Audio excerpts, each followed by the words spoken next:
উচ্চ বেতন, উন্নত জীবন আর সুন্দর এক ভবিষ্যতের স্বপ্ন, এই সাধারণ চাওয়াটুকুই যে কারো জীবনের সবচেয়ে বড় ভুল সিদ্ধান্ত হয়ে দাঁড়াবে তা হয়তো ভাবতেও পারেননি এই তিন যুবক। বিদেশে গিয়ে ভাগ্য বদলাতে চেয়েছিলেন কয়েকজন বাংলাদেশি যুবক, কিন্তু ভাগ্যের নির্মম পরিহাসে তারা আজ নিজেদের আবিষ্কার করেছেন সরাসরি যুদ্ধক্ষেত্রে, যেখানে প্রতিদিন মৃত্যুর মুখোমুখি দাঁড়িয়ে গুনতে হচ্ছে বেঁচে থাকার প্রহর।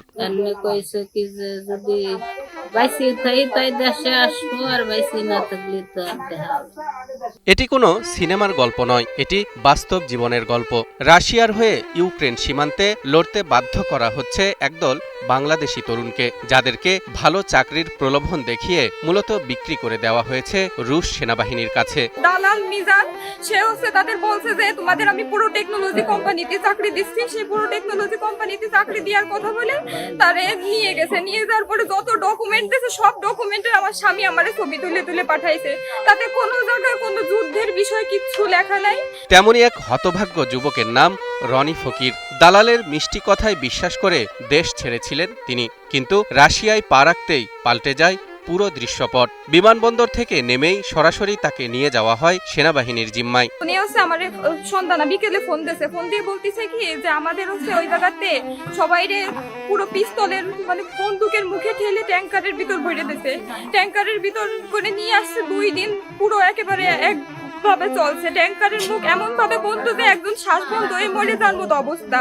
সেখানে অস্ত্রের মুখে জোর করে সই করিয়ে নেওয়া হয় 1 বছরের একটি চুক্তিপত্রে, যে চুক্তির মূল শর্তই হল রাশিয়ার হয়ে ইউক্রেনের বিরুদ্ধে সম্মুখ সমরে অংশ নিতে হবে। আমার হাজবেন্ড, আমার স্বামী রনি ফকির ফোন দিয়েছে, ফোন দেওয়ার পরে বলতেছে কি যে আমাদের হচ্ছে এর আগের দিন শুক্রবারের দিন সন্ধ্যা 6:29-এর সময় তার সাথে আমার কথা হয়েছে। তো সে বলতেছে যে আমাদের হচ্ছে সবাইরে বসায় রাখছে, সবাইরে চুল কাটাইতেছে, একটা এগ্রিমেন্টে সাইন করাইছে, রাশিয়ান ভাষায় কি ছিল ওটা আমরা কেউ জানি না। পরবর্তীতে রনি জানতে পারেন জাবালে নূর নামের একটি বাংলাদেশি এজেন্সি এবং স্থানীয় দালাল চক্র মিলে তাকে এবং তার মতো আরও প্রায় 30 জন বাংলাদেশি যুবককে জনপ্রতি 30 লাখ টাকায় বিক্রি করে দিয়েছে রুশ সেনাবাহিনীর কাছে। বর্তমানে তাদের দেওয়া হচ্ছে ভারী অস্ত্রের সামরিক প্রশিক্ষণ। 1 বছরের চুক্তিতে বেশি দিচ্ছে 30 লাখ টাকা দিয়ে 30 জন মানুষ। সেই ক্যাম্পে আছে, আগে বলে সরকারি ড্রেসও বানাতে দিচ্ছে, মাপ নিচ্ছে।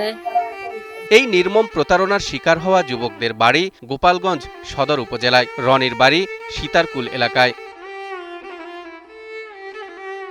একই পরিণতির শিকার হয়েছেন সদর উপজেলার ঘোষেরচর গ্রামের জামিল শেখের ছেলে পলাশ শেখ এবং বলাকৈর গ্রামের কবির মোল্লার ছেলে সৌরভ মোল্লা।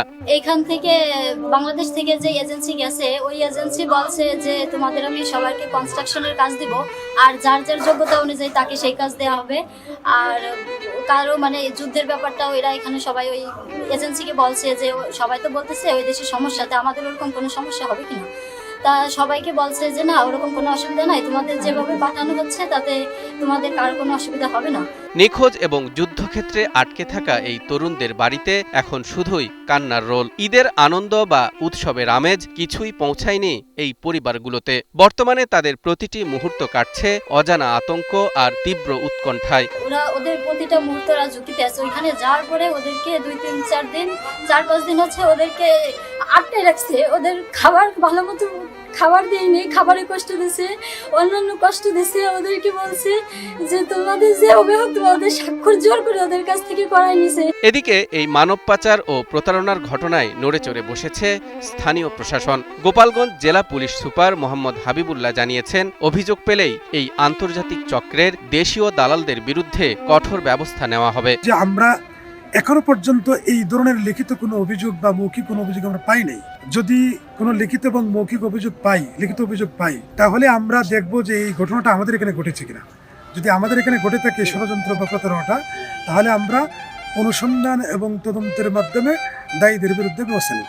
অন্যদিকে ভুক্তভোগীদেরকে সরকারিভাবে ফিরিয়ে আনার আশ্বাস দিয়েছেন গোপালগঞ্জ সদর উপজেলা নির্বাহী কর্মকর্তা কৌশিক আহমেদ। একটু অন্তত মর্মান্তিক বিষয়, এই বিষয়টা আমি আমার শ্রদ্ধেয় ডিসি স্যারের সাথে কথা বলবো। ডিসি স্যার হয়তো পররাষ্ট্র মন্ত্রণালয়ের মাধ্যমে এটি যথাযথ কর্তৃপক্ষকে অবগত করবেন। আর পরিবারকে যত ধরনের মানবিক সহায়তা দেওয়ার প্রয়োজন বা তাদের পাশে আমরা সার্বক্ষণিক আছি, তাদেরকে আমরা সাপোর্ট দেওয়ার জন্য সব ধরনের কার্যক্রম হাতে নিয়েছি। টাকার লোভে যারা দেশের যুবকদেরকে মৃত্যুর মুখে ঠেলে দিয়েছে তাদের দৃষ্টান্তমূলক শাস্তি হোক, এটাই এখন সবার দাবি। তবে তার চেয়েও বড় দাবি, যুদ্ধক্ষেত্রের সেই নরক থেকে ঘরের ছেলেরা যেন সুস্থ শরীরে মায়ের কোলে ফিরে আসতে পারে। সরকার দ্রুত ও কার্যকরী পদক্ষেপ নিয়ে এই বন্দী তরুণদের উদ্ধার করবে, এমন আশাতেই চাতক পাখির মতো চেয়ে আছে অসহায় এই পরিবারগুলো।